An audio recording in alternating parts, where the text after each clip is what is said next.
पता है जो हम पाना चाहते हैं उसमें बेशक वक्त लगता है, पर इसका मतलब ये तो नहीं कि हम कोशिश करना ही बंद कर दें। एक बहुत ही प्यारी सी लाइन है, जो दूर है माना कि मिला नहीं, पर जो पास है उसे भी खोता रहे, ये कुछ गलत नहीं। हेलो एवरीवन, मेरी यूट्यूब फैमिली कैसी है। और सृजा के जाने के बाद इसमें मैंने अपना सारा सामान रख लिया और यहाँ पर मैं वेट चेक कर रही थी, और बाद में जब एडिटिंग करा तब देखा कि मेरे हाथ में सामान था, झाड़ू था, और इस वजह से वेट शायद थोड़ा ज़्यादा आ गया।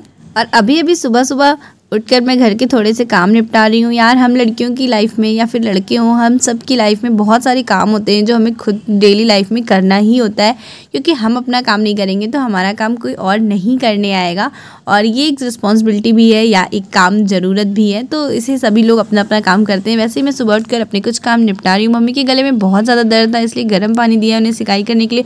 और यहाँ पर मुझे एक लाइन याद आ गई ना, कि कहते हैं जो अदरक कूटते वक्त उसकी याद आ गई, और फिर मैंने अदरक बहुत तेज़ कूटा या फिर कूट ही नहीं पाई। तो अभी मैं वही सोचकर मुस्कुरा रही थी। और अभी मैं नहा धोकर पूजा कर रही हूँ, और ज़्यादा कुछ पूजा नहीं करती हूँ मैं, बस दीपक जला देती हूँ। मम्मी कहती है बस इतना ही तुम्हें करना है। और उसके बाद मेरी यहाँ पर ब्लैक टी यानी कि काली चाय है, जो कि मैं पी रही हूँ। दूध वाली चाय भी पीती हूँ, बट वो कम ही पसंद है। और आप लोग तो दीदी के व्लॉग को बहुत ज़्यादा मिस कर रहे होंगे, क्योंकि वो सृजा की वजह से टाइम नहीं पा रही है, बट जल्दी इनके व्लॉग आएंगे। तो अब आप लोगों से थोड़ी काम की बात कर लेते हैं। बहुत सारे लोग सीटेट की प्रिपरेशन कर रहे हैं, और डे बाय डे हम लोग ये देखते हैं कि रिजल्ट जो है वो पिछली बार से बेकार ही होता जा रहा है। यानी कि पिछली बार केवल 1.5 लाख बच्चे पास कर पाए थे सीटेट, और ये देखने के बाद कि मतलब बहुत सारे स्टडी मटेरियल है, बहुत सारे टीचर्स हैं जो यूट्यूब पे फ्री में पढ़ाते हैं, बहुत सारा कंटेंट है, स्टडी मटेरियल है, बुक्स वगैरह सब कुछ अवेलेबल है, उसके बावजूद बहुत कम रिजल्ट आता है। तो जो मुझे लगता है वो लगता है कि इसके पीछे का रीज़न यही है, बहुत ज़्यादा सोर्सेज की अवेलेबिलिटी।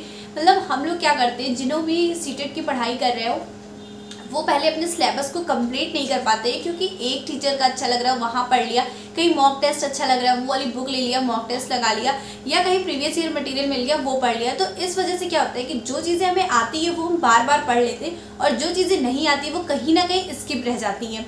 तो इससे बचने के लिए आपको करना क्या है, फर्स्ट ऑफ ऑल अपना सिलेबस कंप्लीट करना है, और इस चीज़ से बचना है कि बहुत ही ज़्यादा सोर्सेज ना हो, लिमिटेड रिसोर्सेज हो आपके पास, लिमिटेड सोर्सेज हो, और जो भी हो उसका बार बार रिवीजन करते रहें, अपनी नोट्स का बार बार रिवाइज करें। और बहुत सारे लोग पूछते हैं कि प्रैक्टिस कहाँ से करें, तो मुझे लगता है प्रैक्टिस के लिए बेस्ट है टेक्स्ट बुक ऐप। और आप लोग जानना चाह रहे थे कि इसकी सेल कब आएगी, मतलब बहुत ही कम प्राइस में ये कब मिलेगा। तो इस टाइम सेल चल रही है, जो कि 6 तारीख तक यानी कल तक इसका लास्ट डेट है। जिनको भी लेना है वो एस्टेट कोड यूज़ करिएगा, ताकि आपको इंस्टेंट डिस्काउंट मिल जाए, और आपको टेक्स्ट बुक का पास प्रो मिल जाएगा 439 में 1 ईयर का।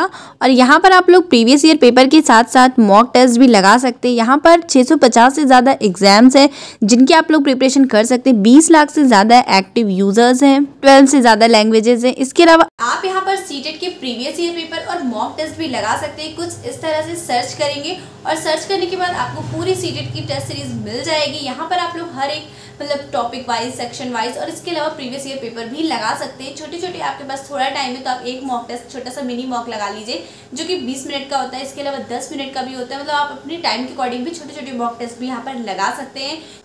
और इसके अलावा आप लोग बहुत ज़्यादा बुक्स के पीछे नहीं भागेंगे, क्योंकि बहुत सारी मार्केट में बुक्स अवेलेबल है जिसके ऊपर लिखा रहता है एनसीईआरटी बेस्ड, बट वो अंदर एनसीईआरटी बेस्ड नहीं होती। जब हम उसको पढ़ते हैं तो हमें पता चलता है कि आंसर्स जो है उसके वो आंसर नहीं है जो हमारा बोर्ड मांगता है या जो सीबीएसई के अकॉर्डिंग होना चाहिए। तो इस चीज़ से बचने के लिए अगर आपको एनसीईआरटी की ही बुक पढ़नी है तो आप एनसीईआरटी की बुक डायरेक्ट परचेज करके पढ़िए, क्योंकि बहुत सारी बुक्स में ऐसा होता है कि लिखा होता है एनसीईआरटी बट नहीं होता है। बहुत ही लिमिटेड बुक्स ऐसी होती है जहाँ पर आपको सही कंटेंट मिल जाता है। तो इस चीज़ का आपको चुनाव जो करना है, बुक को जो चूज़ करना है।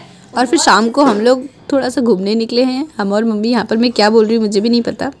अरे वाह, मम्मी पकौड़ी बना रही हो क्या प्याज की? और ये पकौड़ी आप लोगों के लिए भी है। और मिलते हैं आप लोगों से नेक्स्ट वीडियो में। ये व्लॉग आप लोगों को कैसा लगा कमेंट सेक्शन में ज़रूर बताइएगा।